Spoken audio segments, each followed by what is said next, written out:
Apenas logré subirme al camión antes de que el chofer cerrara la puerta y arrancara de nuevo. Eran cerca de las 11:30 de la noche, y como siempre, la Ruta 68 estaba casi vacía a esa hora. Solo 3 pasajeros más estaban a bordo: una señora mayor con un mandado en los pies, un tipo con audífonos y un hombre de traje con la mirada fija en su teléfono. El aire dentro del camión olía a sudor y metal viejo, y los asientos estaban pegajosos. Me acomodé en la tercera fila, junto a la ventana, y saqué mi celular para revisar mensajes, pero la señal iba y venía. Clavé la vista en la ciudad que pasaba de largo, calles casi vacías, luces de neón parpadeando en los locales cerrados, sombras alargadas que se deformaban en las fachadas de los edificios. Faltaban unos 40 minutos para llegar a Valle de Aragón, pero estaba acostumbrado a eso. La ruta nocturna era rutinaria, predecible, hasta que el chofer cambió el camino. El camión debió haber seguido derecho por la avenida principal, pero en vez de eso, tomó una calle lateral que no reconocí. Fruncí el ceño. No era un simple atajo. Estábamos yendo en dirección contraria.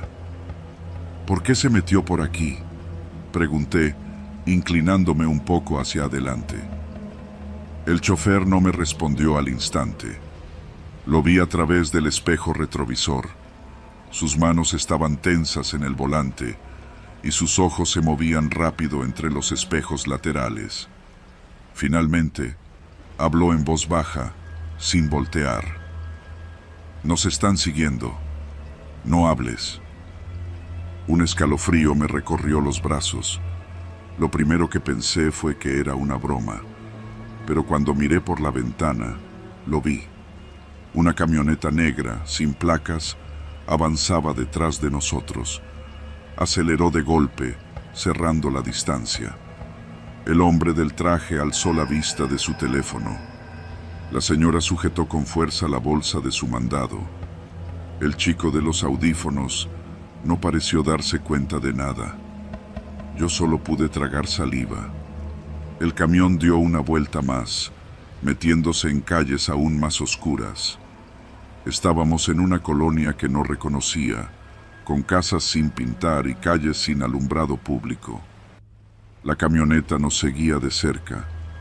Algo en mi pecho empezó a apretarse.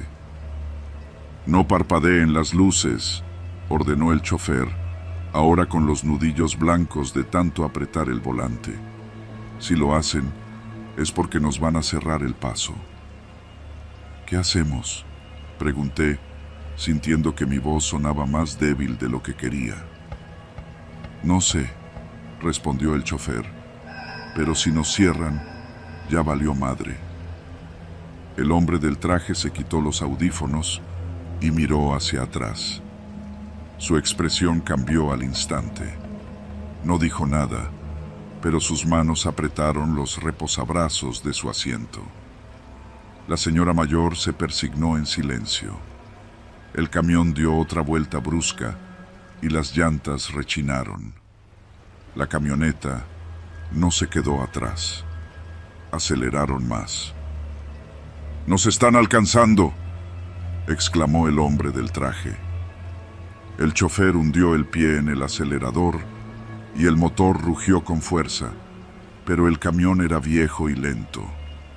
La camioneta se pegó a la parte trasera y sus luces altas nos cegaron.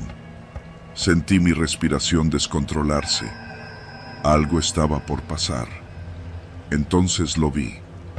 Otro auto, un sedán color gris, dobló una esquina más adelante y se posicionó en la intersección.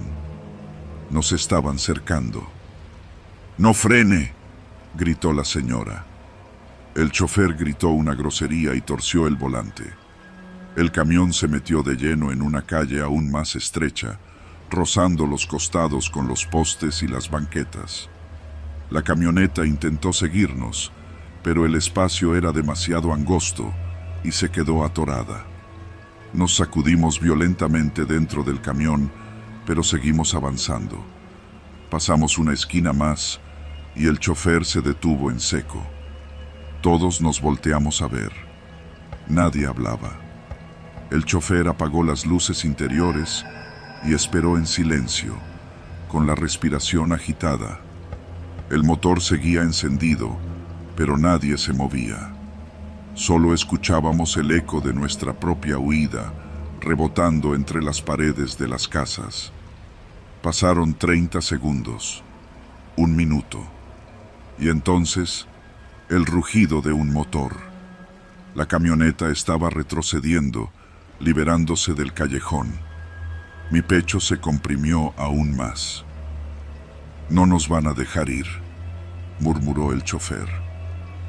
Los faros de la camioneta se encendieron de nuevo en la distancia. Nos estaban buscando. «Nos tenemos que bajar», dijo el hombre del traje en un susurro urgente. «Nos pueden matar aquí adentro». La señora negó con la cabeza, temblando. El chico de los audífonos, ahora en shock, miraba al suelo sin saber qué hacer. «¿Dónde estamos?», pregunté. El chofer suspiró y sacó su celular, pero la pantalla solo mostraba el mensaje de siempre: «Sin servicio». «No sé, cabrón», admitió. El motor de la camioneta rugió de nuevo, acercándose. No había tiempo. «Vámonos», ordenó el chofer. La señora se persignó de nuevo y asintió. El hombre del traje se levantó de golpe. El chico de los audífonos seguía sin moverse. Bajamos rápido. El chofer apagó el camión y lo dejó ahí, a oscuras, como si estuviera abandonado. Caminamos juntos, pegándonos a las paredes de las casas. No sabíamos a dónde íbamos, pero teníamos que alejarnos. Escuchamos las llantas de la camioneta rechinando al doblar en la esquina. Nos pegamos más a la pared. Nadie respiraba. El vehículo pasó de largo, despacio, como un depredador acechando. Cuando desapareció, no perdimos tiempo. Corrimos sin mirar atrás. Minutos después, llegamos a una avenida más iluminada. En la distancia, vimos un Oxxo. Nos detuvimos frente a la tienda, jadeando, con los pulmones ardiendo y el miedo aún instalado en el cuerpo. La señora lloraba en silencio. El hombre del traje se apoyó en sus rodillas, tratando de recuperar el aliento. El chofer sacó un cigarro con las manos temblorosas. Yo solo miré la calle. No había señales de la camioneta. Estábamos vivos. Pero por primera vez en mi vida, me prometí que no volvería a tomar la ruta 68 de noche. Nunca más. Me llamo Miguel y llevo manejando taxi en la Ciudad de México por más de 15 años. He visto de todo en estas calles: asaltos, peleas, borrachos que no quieren pagar, tipos que suben con una pistola en la cintura creyendo que uno no los ve. Pero lo que me pasó aquella noche en Santa Clara es algo que todavía me cuesta explicar sin que la piel se me erice. Eran casi las 2 de la madrugada y ya pensaba en irme a casa. Había dejado a mi último pasaje cerca de la Basílica y tomé Insurgentes para regresar a mi colonia. El cansancio me pesaba en los ojos y ya sentía esa sensación de ardor en la nuca, como cuando uno ha manejado muchas horas seguidas.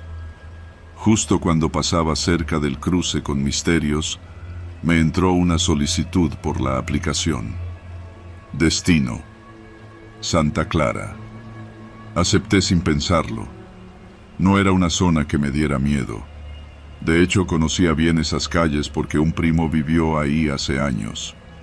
Pero lo que me extrañó fue el punto de recogida. Una callecita secundaria donde no había mucho más que casas viejas y un par de talleres mecánicos cerrados. Cuando llegué al punto, La calle estaba desierta. Ni un alma. No vi a nadie esperando, así que bajé un poco la ventanilla y pregunté en voz alta: «Taxi para la casa de cartón». No sé por qué dije eso. No era un destino común y, de hecho, en la solicitud no venía ninguna dirección extra, solo un punto en el mapa. Pero en cuanto pronuncié esas palabras, vi que algo se movía en la acera. Era una niña. No podía tener más de 8 años, delgada, con un vestido sencillo y el cabello recogido en 2 trenzas. Estaba descalza. Se acercó al taxi con calma, como si no tuviera prisa. Su carita era seria, sin el nerviosismo típico de los niños que andan solos de noche. Cuando subió al asiento trasero, el silencio se hizo más denso dentro del carro. «¿A dónde vamos, mi niña?», pregunté, tratando de sonar amable. «A la casa de cartón», respondió con voz pausada, sin mirarme. Su tono me puso los nervios de punta. No era el de una niña asustada o perdida. Era más bien como si me estuviera dando una orden. «¿Y dónde queda eso?». «Ahí, en el lote baldío», dijo, señalando con su dedo hacia la dirección que marcaba la app. Yo sabía que en esa zona había un terreno baldío, un predio abandonado que llevaba años sin que nadie lo usara. Decían que antes hubo unas casas ahí, pero que se quemaron en un incendio. Nadie las reconstruyó. Ahora solo quedaban restos de paredes calcinadas, basura y maleza creciendo sin control. Pero, ¿casa de cartón? Nunca había escuchado a nadie referirse a ese lugar así. Manejé despacio, sintiendo un frío incómodo en la espalda. No quise mirar el retrovisor, no sé por qué, pero algo en mi instinto me decía que no lo hiciera. Llegamos al baldío en menos de 5 minutos. Detuve el auto justo enfrente. No había ninguna casa, solo basura, escombros y un montón de sombras deformes que la luz de los postes proyectaba sobre el suelo irregular. «¿Segura que es aquí?», pregunté, girándome por fin hacia ella. El asiento trasero estaba vacío. La niña ya no estaba. Solté una maldición y volteé hacia todos lados. ¿Cómo demonios se había bajado sin que me diera cuenta? Me froté los ojos, convencido de que el cansancio me estaba haciendo alucinar. Entonces vi el teléfono. Estaba en el asiento trasero, justo donde había estado sentada la niña. Lo tomé con manos temblorosas. No era un modelo viejo, de hecho, parecía reciente, pero la pantalla estaba rajada en una esquina. Al encenderla, la notificación de un mensaje nuevo apareció en la pantalla. «No te pares ahí». Un escalofrío me recorrió el cuerpo. La notificación venía de un chat abierto, como si el teléfono le perteneciera a alguien más. Revisé los mensajes anteriores. 1:45 de la mañana. ¿Ya vienes? 1:47 de la mañana. No tardes, por favor. 1:49 de la mañana. No te pares ahí. El último mensaje tenía apenas unos segundos de haber sido enviado. Con el corazón latiéndome en la garganta, levanté la vista hacia el terreno baldío. Algo me hizo sentir que no estaba solo. No esperé más. Puse el carro en marcha y me largué de ahí sin mirar atrás. Cuando llegué a casa, tiré el teléfono en la guantera y me encerré en mi cuarto sin quitarme la ropa ni los zapatos. Me acosté en la cama con la respiración entrecortada, sintiendo un peso insoportable en el pecho. Al día siguiente, llevé el teléfono a una de esas tiendas donde desbloquean equipos. El técnico lo revisó y me dijo algo que me dejó sin palabras. Este teléfono está dado de baja desde hace un año. ¿Cómo? Sí, carnal. Ya no tiene línea. Lo raro es que hizo una pausa y frunció el ceño. Mira, aquí dice que la última persona en usarlo se llamaba Sofía Carrillo. El nombre no me decía nada. ¿Y? Pues volvió a mirar la pantalla. Hay una denuncia por desaparición con ese nombre. Fecha: hace un año, justo en esta misma colonia. Me temblaron las piernas. No volví a manejar de noche. Nunca más. Eran las 12 menos cuarto de la noche cuando comencé mi turno en la tienda de autoservicio ubicada en Ciudad de Ecatepec. Había trabajado allí durante meses y aunque la rutina era monótona, siempre sentía cierta inquietud que se asentaba en lo profundo de mi mente al darme cuenta de que la soledad de la noche escondía más de lo que mostraba a simple vista. Esa misma inquietud se intensificaba cada vez que sonaba el teléfono de la caseta de vigilancia. Cada noche, casi a la misma hora, el teléfono comenzaba a sonar insistentemente. Sin importar cuántas veces lo dejara de lado, la llamada llegaba siempre puntual y al contestar, solo se escuchaban respiraciones profundas y entrecortadas, como si alguien estuviera tratando de contener el temor o la ansiedad detrás de cada inhalación. No había palabras, solo el eco de una respiración que parecía extenderse en la penumbra del silencio nocturno. Durante semanas, aquella situación se mantuvo sin que nada saliera de lo común, o al menos sin que yo pudiera percibir algún cambio que justificara tanta inquietud. Una noche, justo cuando el reloj marcaba las 12:15 menos 10, sonó el teléfono de nuevo. Contesté de inmediato, con el instinto de no dejarme atrapar por esa sensación de anticipación que se había vuelto parte de mi rutina. Al otro lado del auricular, entre el sonido irregular de la respiración, se percibió un murmullo apenas audible. Mi mente, agudamente alerta, comenzó a pensar en que algo estaba por suceder. Sin embargo, lo que realmente marcó la diferencia fue cuando, entre esas respiraciones, una voz pausada y decidida pronunció: «Hoy toca aquí». La palabra se hundió en mi interior, mezclándose con la penumbra de la caseta y la monotonía del tic-tac del reloj en la pared. No pude evitar sentir una punzada de incertidumbre. Era como si un presagio oscuro hubiera sido anunciado, pero sin que supiera a ciencia cierta de qué se trataba.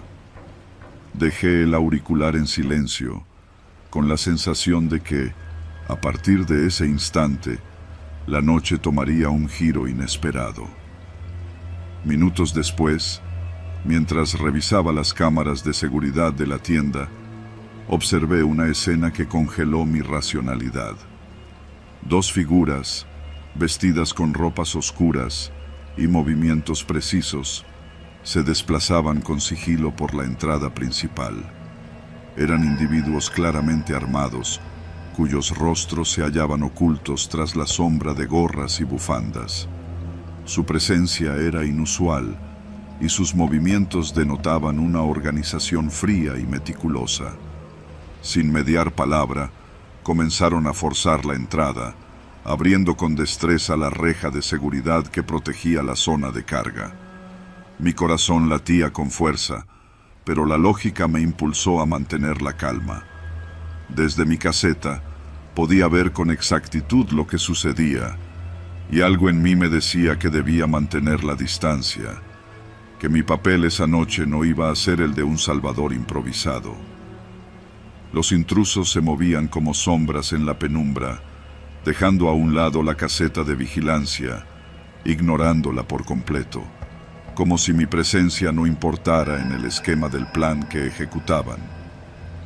Las primeras palabras que se escucharon fuera de la tienda fueron órdenes precisas, dictadas entre susurros urgentes y pausados. Con cada segundo que transcurría, la tensión en el ambiente se volvía más palpable. Me encontraba dividido entre el deseo de intervenir y la necesidad de permanecer invisible para no ser detectado. Decidí quedarme en mi puesto, observando a través de la pantalla, mientras mi mente analizaba cada detalle, cada movimiento, cada gesto que pudiera anticipar el siguiente paso. Recorrí mentalmente las instrucciones del protocolo de seguridad. Debí comunicar de inmediato la situación a la central, pero algo en mi interior me retuvo, casi como si temiera que la alarma despertara a fuerzas que, de haber salido a la luz, pudieran empeorar la situación. Así, opté por mantener la calma, dejando que la situación se desarrollara sin mi intervención directa. Los minutos se estiraron como horas. Cada sonido, desde el crujir de una puerta mal cerrada hasta el eco de pasos sobre el pavimento, se sumaba al ambiente cargado de tensión. Observé cómo los ladrones se dirigían a la sección de cajas, sorteando a clientes y empleados que, ajenos a la amenaza, seguían con su rutina diaria en un desconcertante contraste de normalidad. Recuerdo que, en un momento, uno de ellos se detuvo en seco, mirando hacia la caseta de vigilancia. Su mirada, aunque cubierta por la penumbra, transmitía una extraña mezcla de desafío y desprecio, como si estuviera diciendo: aquí no hay nada que valga la pena. El instante fue breve, pero se grabó en mi memoria con una intensidad que todavía me causa estremecimiento al recordarlo. Aquel encuentro visual, aunque fugaz, dejó claro que los intrusos estaban tan enfocados en su objetivo que ni siquiera consideraron el riesgo que representaba mi presencia. Se concentraron en llenar las mochilas con objetos de valor, mientras el caos se extendía por toda la tienda. Los gritos de alarma, la confusión de empleados y clientes y el sonido sordo de objetos cayendo al suelo creaban un escenario casi surrealista. Sin embargo, todo permanecía dentro de un marco de realidad que yo conocía demasiado bien. El mundo de la delincuencia cotidiana en una gran ciudad, donde la violencia y la desesperación se entremezclan en cada esquina. Mi decisión de no intervenir se basó en la convicción de que, si los hechos se desarrollaban de la forma prevista, no habría forma de identificar a los responsables sin arriesgar vidas inocentes. Además, recordé la llamada anónima que había marcado el inicio de la noche. La voz en el teléfono había sido un presagio, una advertencia directa que ahora tenía sentido. ¿Quién sería el autor de aquellas llamadas? ¿Qué intención real tenía? La incertidumbre y el terror psicológico se apoderaron de mí mientras intentaba comprender el propósito detrás de tan escalofriante mensaje. La situación continuó durante casi una veintena de minutos, en los cuales la acción se volvía cada vez más caótica. Finalmente, al sonar las sirenas de la policía en la distancia, los ladrones abandonaron el lugar apresuradamente. Se dispersaron en la oscuridad, dejando atrás el eco de sus pasos y la incertidumbre de lo que había ocurrido.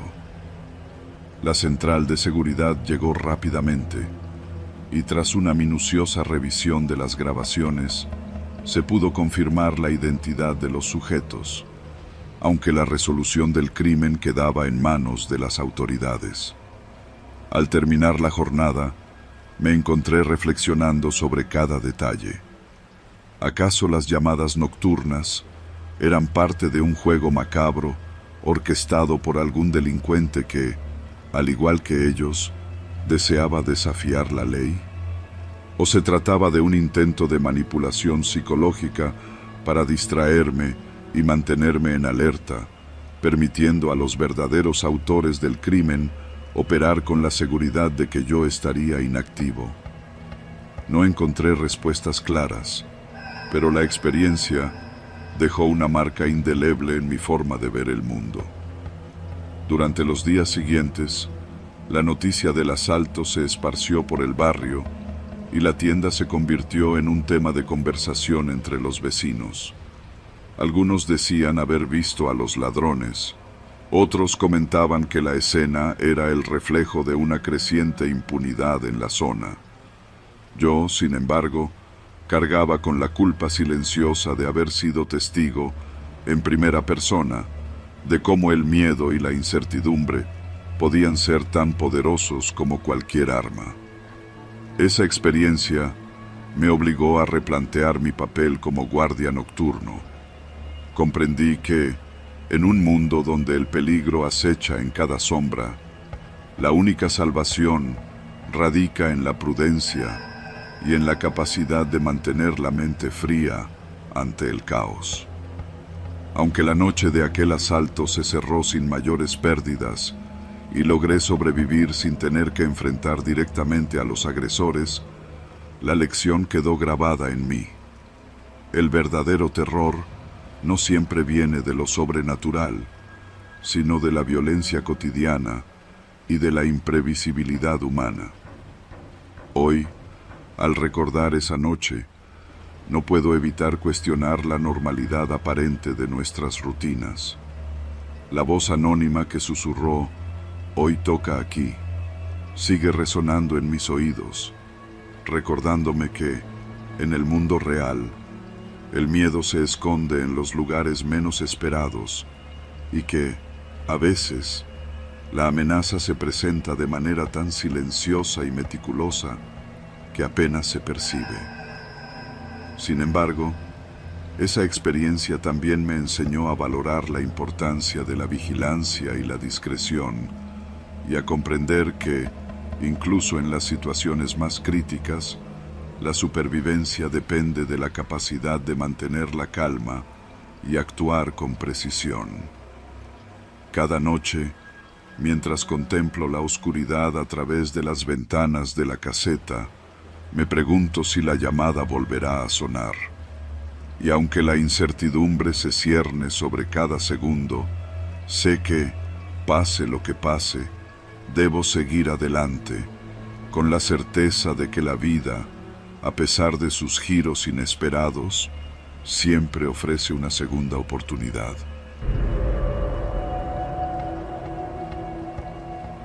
Trabajo en la cuadrilla de limpieza de la Ciudad de México, específicamente en el municipio de Ecatepec. No es un empleo del que la gente presuma, pero es honrado y paga las cuentas. Mi zona de trabajo abarca la avenida central y de vez en cuando me asignan tareas cerca del Gran Canal. A estas alturas, ya me he acostumbrado a encontrar toda clase de porquerías flotando en el agua. Muebles viejos, llantas, cadáveres de animales y, lo peor, maletas. No sé por qué, pero las maletas siempre me han dado mala espina. Los policías dicen que la gente las usa para deshacerse de cosas que no quieren que los demás encuentren. A veces son basura, otras, mejor ni decirlo. Hace un par de meses empecé a notar algo extraño. Cada semana aparecía una maleta nueva flotando en el canal. Era raro porque siempre eran del mismo tipo, negras, grandes y de esas con rueditas.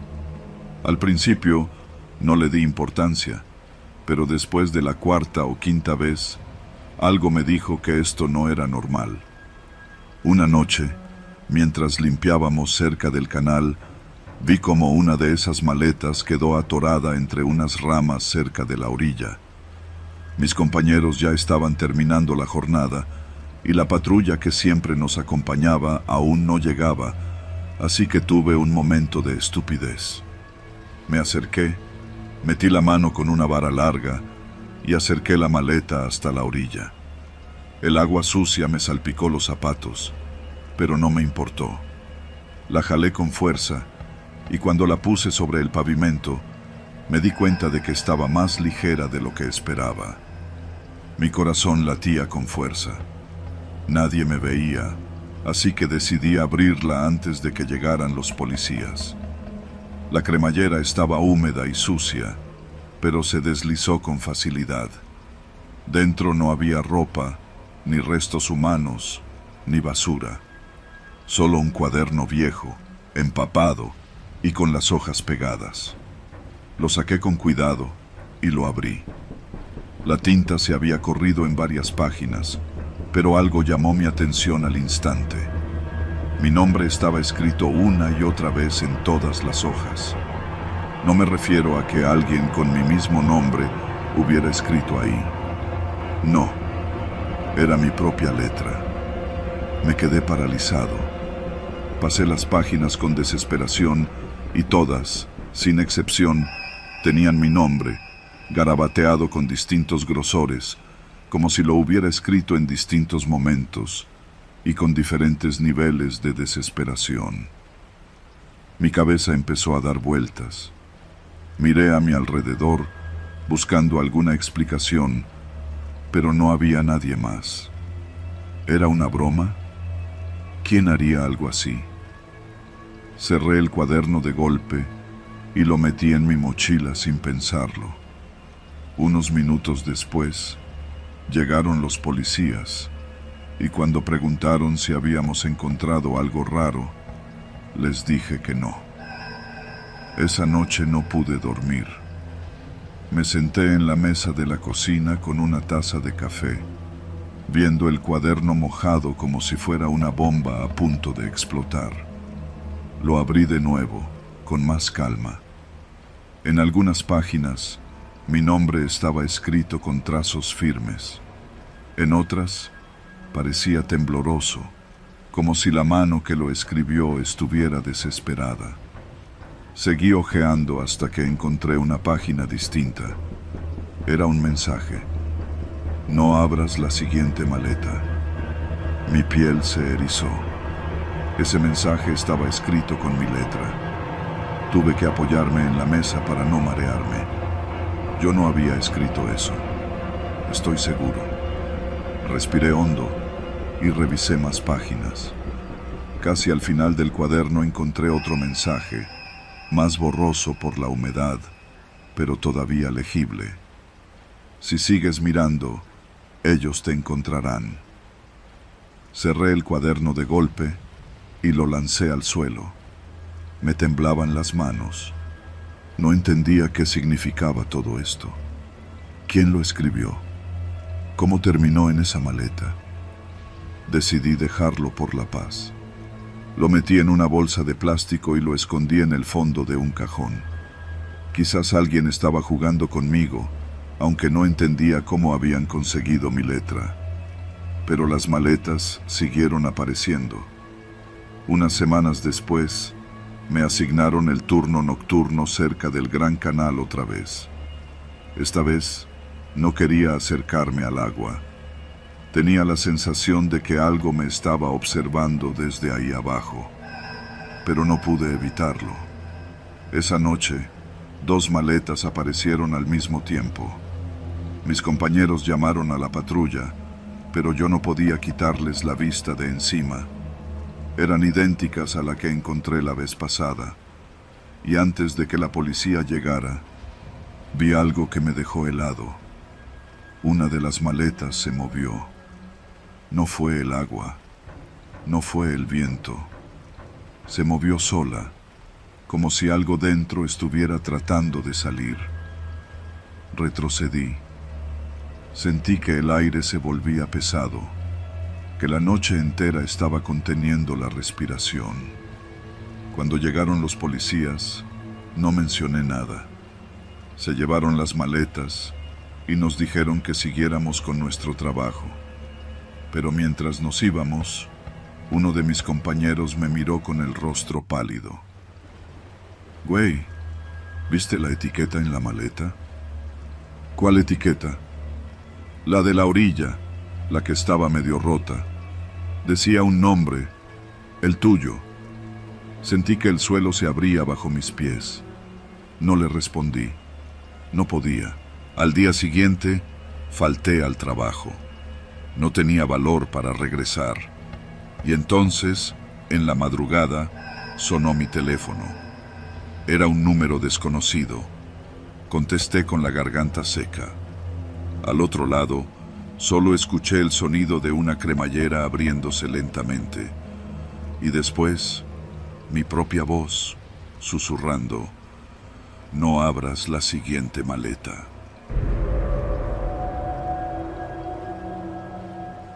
No soy un hombre supersticioso. En mis años como chofer de combi en la vía Morelos, he visto de todo.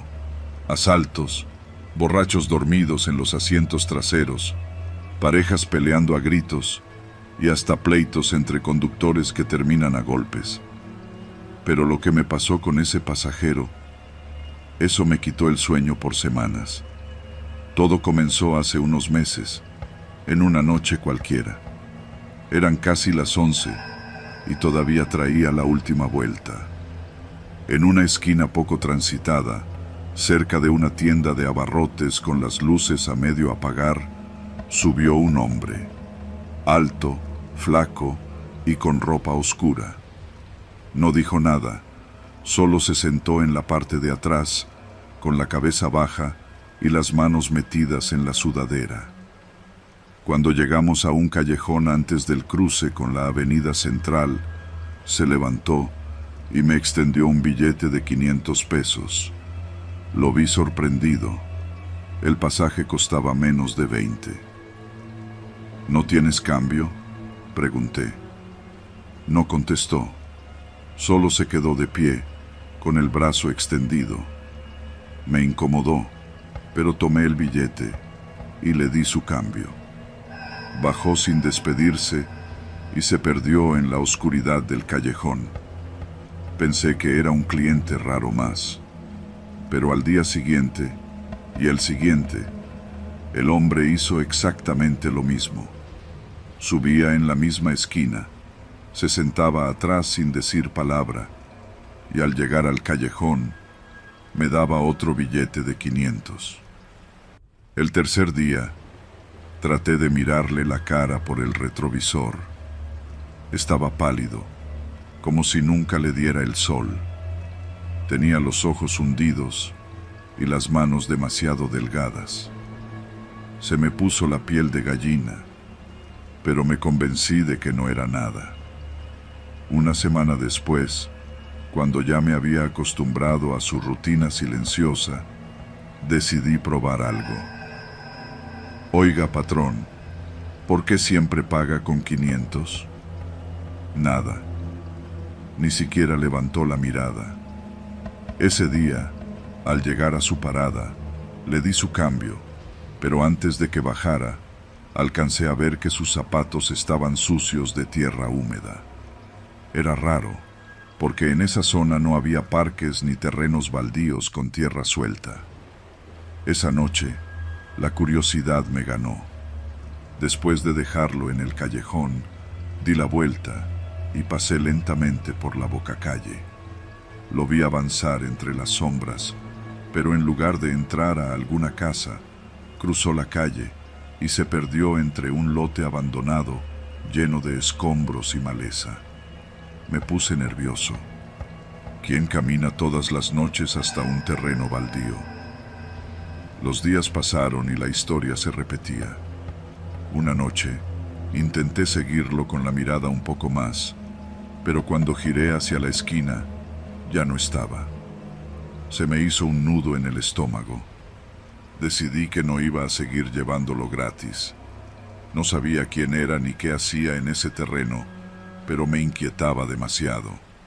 Así que la noche siguiente, cuando subió y extendió el billete, le dije sin rodeos: si no habla, no lo llevo. Silencio. Si quiere pasaje, Dígame a dónde va. No se movió. Solo se quedó allí, con el brazo extendido. Me negué a tomar el dinero. Él se quedó inmóvil unos segundos y luego bajó sin hacer ruido. Cerré la puerta de la combi y arranqué rápido. Durante el resto del turno, no dejé de sentirme inquieto. A la mañana siguiente, cuando pasé por la misma esquina, algo en la banqueta me hizo frenar en seco. Había una bolsa negra abierta y dentro una cabeza humana. El horror me paralizó. Era un hombre de piel pálida, ojos hundidos y boca entreabierta. Sentí que la sangre se me helaba. Era él, el pasajero. Me quedé ahí, con las manos temblorosas en el volante, sin poder reaccionar. Alguien gritó y en minutos llegaron patrullas y ambulancias. Me hice a un lado, mirando todo como en un sueño borroso. Cuando la policía llegó, se hizo un alboroto. Uno de los oficiales se acercó a hablar con los vecinos. Un señor mayor, que siempre veía en la tienda de abarrotes, dijo algo que me hizo sentir un escalofrío en la espalda. Ese hombre lo mataron hace días en el lote abandonado. Me giré en seco. ¿Cómo que hace días?, preguntó el policía. Sí, la otra vez escuché que encontraron un cuerpo ahí, pero nunca supimos qué pasó. No lo reconocieron. El oficial frunció el ceño y se alejó. Yo me quedé helado. ¿Días? Si ese hombre había estado muerto por días, entonces, ¿quién se subía a mi combi cada noche? Desde entonces, no volví a hacer esa ruta de noche. Cambié mis horarios y cada vez que paso por la vía Morelos, evito mirar hacia esa esquina, porque a veces, en el rabillo del ojo, me parece ver una sombra alta, con las manos en los bolsillos, esperando.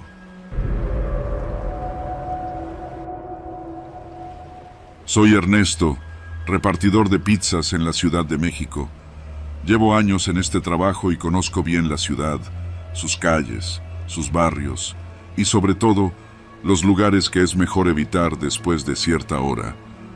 San Agustín nunca ha sido una zona particularmente peligrosa, pero tiene algo raro. Calles viejas, casas que parecen abandonadas, lotes baldíos donde la maleza ha reclamado su territorio y un silencio que no debería existir en una ciudad tan ruidosa. Aquella noche, faltaban pocos minutos para terminar mi turno. Ya tenía en mente la cena, unos tacos en el puesto de la esquina de mi casa, porque ya estaba harto de ver pizzas y oler queso derretido. Pero justo cuando estaba por apagar la aplicación de pedidos, entró uno nuevo. Lo dudé. Podía rechazarlo y largarme a casa. Sin embargo, el pago era en efectivo y además, la propina prometía ser buena. La dirección era en San Agustín. Resoplé, resignado, y acepté el pedido. Tal vez sería rápido. El trayecto fue extraño desde el inicio. A medida que me acercaba a la colonia, la calle se volvía más oscura. Las lámparas del alumbrado público parpadeaban o simplemente no servían. La mayoría de las casas parecían deshabitadas, con ventanas cubiertas de polvo, portones oxidados y jardines descuidados. Revisé la dirección de nuevo. La casa estaba al final de una calle sin salida. Aceleré un poco, queriendo terminar la entrega lo antes posible. Cuando llegué, me encontré con una construcción vieja y decrépita. A pesar de su estado, la luz del porche estaba encendida. Me pareció raro, porque la puerta tenía una gruesa cadena con un candado, como si nadie viviera ahí. Apagué la moto y bajé, con la pizza en la mano. Toqué el timbre. Nada. Esperé unos segundos y volví a tocar, esta vez golpeando con los nudillos. Silencio. Levanté el teléfono para llamar al cliente, pero antes de que pudiera marcar, un sonido leve me llamó la atención. Algo dentro de la casa se movió. Un crujido en la madera del suelo, como si alguien estuviera caminando. Tragué saliva y me acerqué un poco más, buscando alguna señal de vida. Miré por la ventana y ahí las vi. Bolsas negras, muchas, apiladas en un rincón de la sala. No eran bolsas de basura comunes, eran grandes, de esas que usan para tirar escombros o cosas pesadas. Algunas estaban mal cerradas y tenían manchas oscuras que se extendían por el suelo. Mi corazón empezó a latir con más fuerza. No era basura. Algo dentro de esas bolsas tenía forma, volúmenes irregulares, como si fueran partes. Retrocedí, sintiendo el sudor frío en la nuca. Mi primer instinto fue largarme de ahí, pero justo cuando di un paso atrás, una voz retumbó desde la calle opuesta. «No entres». Giré la cabeza y vi a un hombre mayor parado en la acera de enfrente. Su expresión era de puro pánico. Él siempre pide a domicilio, pero nunca come solo. Mi piel se erizó. El sonido de una cerradura abriéndose me hizo girar de inmediato hacia la casa. La luz del porche parpadeó y se apagó. La cadena de la puerta cayó al suelo con un golpe seco. No esperé a ver quién estaba detrás de la puerta. No quise. Caminé apresurado hacia la moto, pero mis manos temblaban tanto que batallé para encenderla.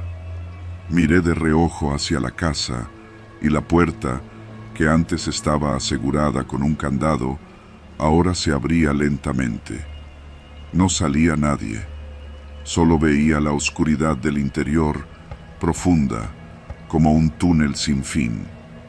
Al fondo, en la penumbra, me pareció distinguir una silueta alta, quieta. Mi pulgar presionó el botón de encendido de la moto. Nada. Lo intenté de nuevo. Nada. «Vete de ahí, muchacho», gritó el hombre desde la otra calle. Pisé la palanca de arranque con fuerza. La moto rugió y salí disparado, sintiendo que algo me miraba desde aquella casa, algo que sabía que había estado ahí todo el tiempo. No me detuve hasta estar a varios kilómetros de distancia. Cuando finalmente me detuve en una gasolinera, mi respiración era agitada. Saqué el teléfono para cancelar la entrega y bloquear al cliente. Pero antes de hacerlo, noté que tenía una notificación, un mensaje. Era del número que había hecho el pedido. «No debiste mirar». El teléfono se me cayó de las manos. Al día siguiente, fui a trabajar como siempre, tratando de olvidar lo sucedido. No mencioné nada a mis compañeros. Pensé que quizá había exagerado, que el miedo me había jugado una mala pasada. Pero la historia no terminó ahí. Esa misma noche, antes de terminar mi turno, vi que entró otro pedido. Misma dirección, misma orden, mismo método de pago. No lo acepté. Desde entonces, cada tanto, la aplicación me muestra la misma solicitud, la misma dirección, el mismo nombre. Nadie vive en esa casa. Eso dicen los vecinos. Pero la luz del porche sigue encendiéndose cada noche, como esperando. Como si supiera que tarde o temprano alguien más aceptará el pedido. Y esta vez, tal vez no tenga tanta suerte.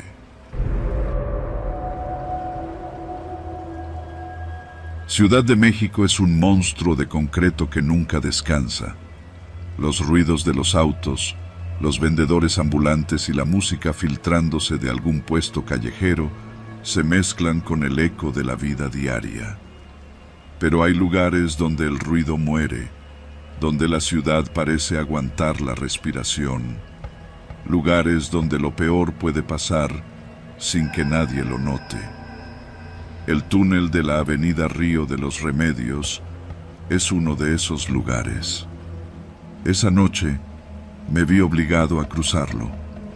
Era tarde, casi medianoche, y después de una reunión con unos amigos en el centro, me di cuenta de que no tenía suficiente para un taxi. Tomar un camión a esa hora era arriesgado.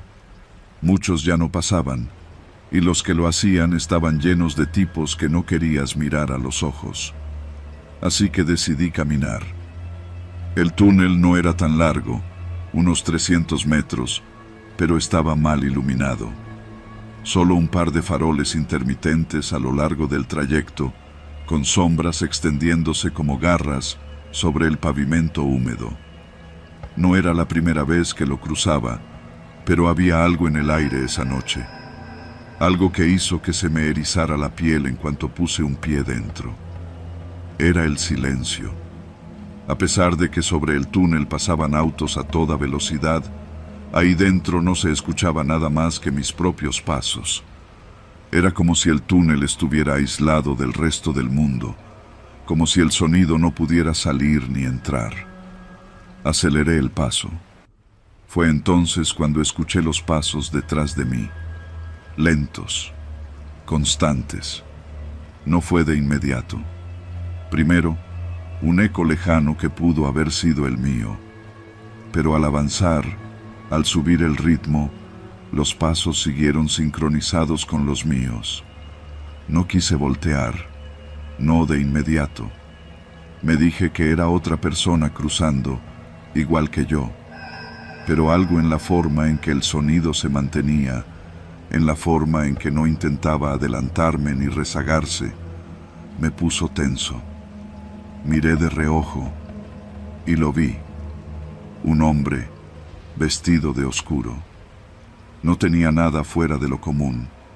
Pantalones holgados, una sudadera con la capucha levantada.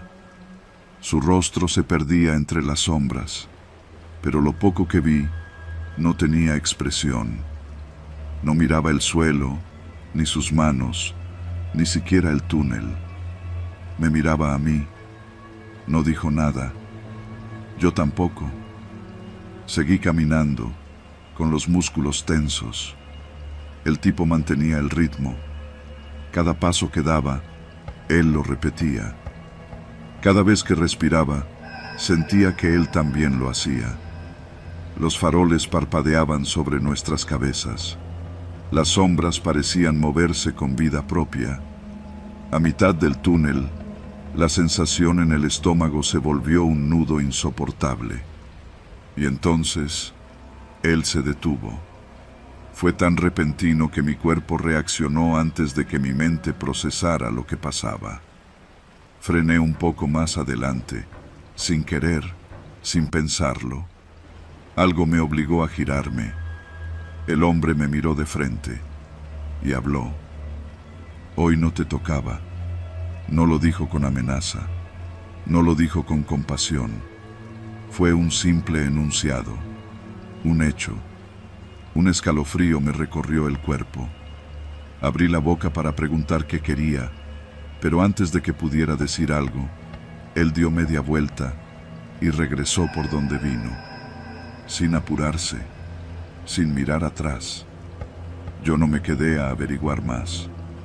Crucé el resto del túnel casi corriendo, con los latidos en los oídos y la sensación de que, si me giraba, lo vería de nuevo. Salí al otro lado, al alumbrado de la calle, con el corazón martillando contra mi pecho. No miré atrás. No dormí bien esa noche. Cada vez que cerraba los ojos, veía su silueta quieta, su mirada fija en mí, su voz retumbando en mi cabeza. Hoy no te tocaba. Al día siguiente, mientras tomaba un café en la casa de mi madre, escuché la noticia en la radio. Anoche, Alrededor de las 11, un joven fue encontrado sin vida en el túnel de la avenida Río de los Remedios. Según informes preliminares, sufrió múltiples heridas provocadas por arma blanca. Autoridades investigan posibles conexiones con otras agresiones en la zona. Se me congeló la sangre. La hora, 11 de la noche, exactamente cuando crucé. Mi café tembló en mis manos. En la pantalla de mi celular, las notificaciones de grupos locales hablaban del asesinato. No crucen solos, decían. Se sabe que es zona peligrosa. Pero lo que más me perturbó no fue el crimen en sí. No fue la coincidencia de la hora. Fue recordar las palabras del desconocido. Hoy no te tocaba. No había sido una advertencia. No había sido una amenaza. Había sido una certeza. Ese día no salí de casa. Esa semana evité salir tarde. Pero la pregunta no me dejaba en paz. ¿Y si él no era un asesino? ¿Y si, de alguna forma, lo que me dijo era verdad? Y lo peor, si ayer no me tocaba, entonces ¿cuándo? Me llamo Rubén y soy albañil. Desde hace semanas trabajo en una obra cerca de la presa, en Tijuana. No es la primera vez que me toca una construcción en esta zona, pero esta es diferente. El terreno es grande, con vistas a la presa, pero rodeado de baldíos y callejones sin salida. La cuadrilla está formada por otros 6 hombres y el maestro de obra, Don Chucho.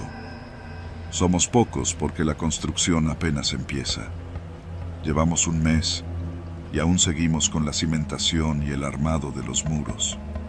El día en que todo comenzó fue como cualquier otro. El sol estaba bajando, pintando el cielo de naranja, mientras los demás recogían sus cosas.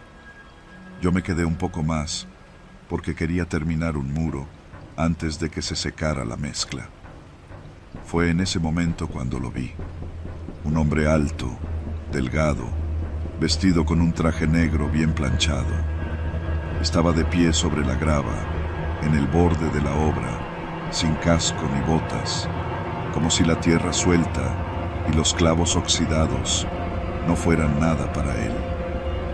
No había llegado en coche, no venía acompañado, solo estaba ahí, mirándome.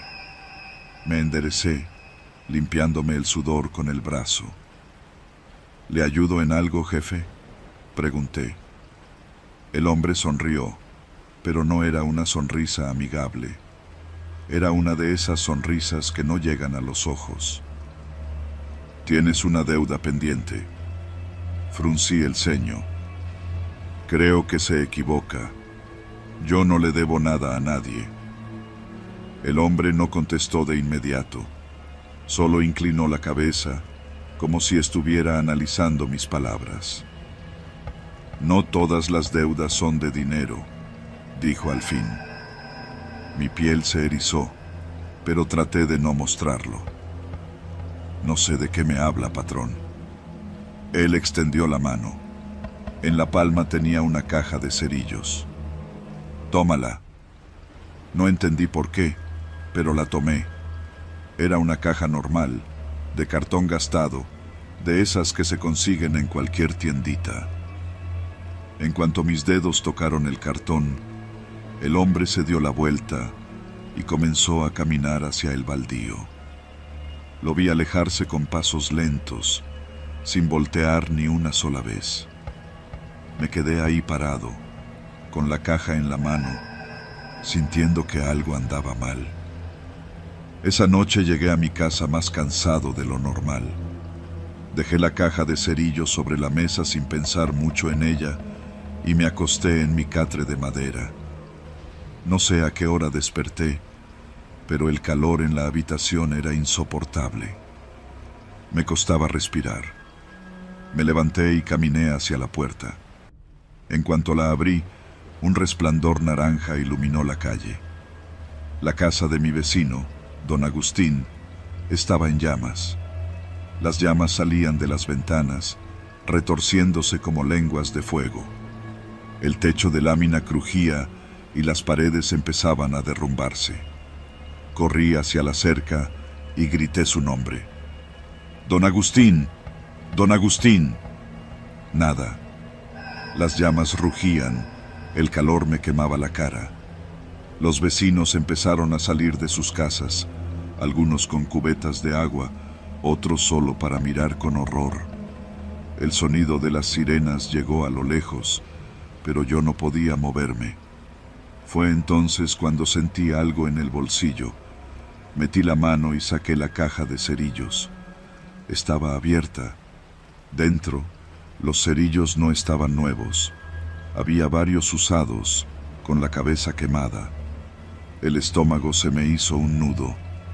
No, imposible. Yo no había hecho nada. No tenía sentido. Pero cuando miré la tapa de la caja, sentí que el suelo se me movía bajo los pies. El cartón tenía un dibujo hecho a lápiz. Era una casa, la casa de don Agustín, y estaba envuelta en llamas. Solté la caja y retrocedí, sintiendo que la cabeza me daba vueltas. Los bomberos llegaron y apagaron el fuego, pero la casa quedó en ruinas. Al día siguiente, la policía confirmó que el incendio había sido provocado. Había rastros de gasolina en la entrada. Mi garganta estaba seca. No dije nada. No mencioné la caja de cerillos. No mencioné al hombre del traje negro. 2 noches después, cuando regresé de la obra, lo vi. El hombre del traje negro estaba parado frente a mi casa. El corazón se me detuvo. No tenía la caja de cerillos esta vez. Solo estaba ahí, mirándome. Di un paso atrás. ¿Qué quiere? Él inclinó la cabeza. Aún no has pagado tu deuda. Mis manos se cerraron en puños. Yo no le debo nada a nadie. Él sonrió. Entonces, ¿por qué temes? No supe qué responder. El hombre giró sobre sus talones y se alejó caminando, perdiéndose entre las sombras. Cuando entré a mi casa, me sentía mareado. Encendí la luz y entonces lo vi. Sobre la mesa había otra caja de cerillos. Mi boca se secó. La tomé con manos temblorosas y miré la tapa. Había otro dibujo, otra casa, mi casa. Me quedé paralizado. No podía respirar. Entonces, escuché algo, un leve crujido. Miré hacia la ventana y vi un destello naranja en el callejón. Corrí hacia la puerta y la abrí de golpe. Y ahí, en el suelo, a unos metros de mi casa, había una mancha de gasolina y un cerillo encendido cayendo sobre ella. El fuego estalló en un instante. Corrí hacia atrás, tapándome la cara con los brazos. El calor era insoportable. Las llamas trepaban por la pared de mi casa, devorando la madera, la lámina, la ropa colgada en el patio. Mi hogar, mi único refugio, estaba desapareciendo frente a mis ojos. Y entonces, en medio del resplandor, lo vi. El hombre del traje negro, de pie en la otra acera, me miró por última vez y sonrió. Fue en ese momento cuando lo entendí. Las deudas que mencionaba no eran deudas mías, eran las deudas de otros que no habían pagado. Y ahora me había tocado a mí cobrar, porque mientras mi casa ardía, en mi bolsillo había otra caja de cerillos, y en la tapa, otra casa. Tampico, Tamaulipas, es una ciudad que se llena de vida durante el día, pero en la noche algunas de sus calles adquieren un aire distinto, pesado. Yo trabajo en un pequeño despacho de contabilidad cerca del centro, y después de las largas jornadas de oficina, solía caminar de regreso a casa para despejar la mente. Mi ruta habitual pasaba por el Puente de Fierro, una estructura vieja que cruza las vías del tren. No es particularmente bonito ni seguro, pero me ahorraba varios minutos de camino. A esas horas, el tráfico ya había disminuido y la ciudad dormía con esa calma engañosa que solo los que han vivido aquí entienden. Aquella noche, el calor se sentía sofocante incluso a esas horas. No había llovido, pero el aire estaba denso, pegajoso. El sonido de mis pasos sobre la estructura metálica resonaba con fuerza en la soledad del puente. No había autos, ni peatones, ni siquiera el sonido lejano de un tren, hasta que lo vi. Un hombre parado junto a una motocicleta en la mitad del puente. No parecía estar haciendo nada, solo estaba ahí, inmóvil. Pensé que tal vez tenía una falla mecánica o estaba esperando a alguien, pero había algo en su postura que me hizo dudar. No miraba el motor, ni revisaba su teléfono, solo esperaba. Mi instinto me gritó que diera la vuelta, pero me convencí de que estaba exagerando. Seguí caminando, bajando un poco la cabeza para no llamar la atención. Y entonces vi la otra silueta. Un segundo hombre, vestido completamente de negro, emergió de las sombras como si hubiera estado esperando el momento exacto para aparecer. Se movía con una precisión que me recordó a los felinos que acechan antes de atacar. Lo que llevaba en la mano hizo que mi cuerpo se congelara en seco. Una pistola con silenciador. Un destello seco cortó el aire, y el hombre de la motocicleta cayó sin hacer ruido. No se tambaleó, no intentó cubrirse. Su cuerpo se desplomó en el suelo como un muñeco de trapo. Me tiré al suelo sin pensarlo, rodando hasta quedar detrás de uno de los postes de soporte del puente. Mi respiración se volvió errática. Mi corazón golpeaba mi pecho como un tambor de guerra. El eco del disparo desapareció rápido en la noche. Me quedé inmóvil, pegado al poste con la esperanza de que mi ropa oscura me ayudara a confundirme con la sombra. No quería mirar, pero la necesidad de saber qué pasaba era más fuerte que el miedo. Lentamente giré la cabeza, y él ya me estaba mirando. No tenía prisa. No levantó el arma, ni se movió hacia mí. Solo me observó en silencio, con la frialdad de alguien que está acostumbrado a situaciones así.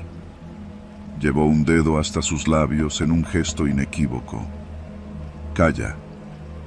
Sentí un escalofrío recorrerme la espalda. Mi cuerpo estaba listo para correr, pero mi cerebro sabía que cualquier movimiento en falso podría ser el último. ¿Me iba a matar también? ¿O solo estaba asegurándose de que entendiera el mensaje? El asesino guardó el arma con la misma calma con la que la había usado y miró a su alrededor. Luego, como si nada hubiera pasado, dio media vuelta y se perdió en la oscuridad del puente. No supe cuánto tiempo me quedé ahí, paralizado. Cuando finalmente reuní el valor para moverme, mi primera reacción fue ver el cuerpo del motociclista. Pero ya no estaba. La moto seguía ahí, con el motor apagado, pero el hombre había desaparecido. Corrí. No caminé, no troté. Corrí como si mi vida dependiera de ello. No volví a mirar atrás. Desde esa noche, evité el Puente de Fierro. Durante semanas me obligué a tomar un camino más largo, aunque me costara más tiempo. Pero una noche, meses después, la curiosidad fue más fuerte que mi instinto. Regresé. El puente estaba igual de vacío que aquella vez. No había rastros del asesinato, ni manchas en el suelo, ni señales de que algo fuera distinto. Pero al cruzarlo, sentí su mirada. No había nadie a la vista, pero lo supe. Él estaba allí, en algún lado, esperando. Y nunca, nunca más volví a cruzarlo después de medianoche.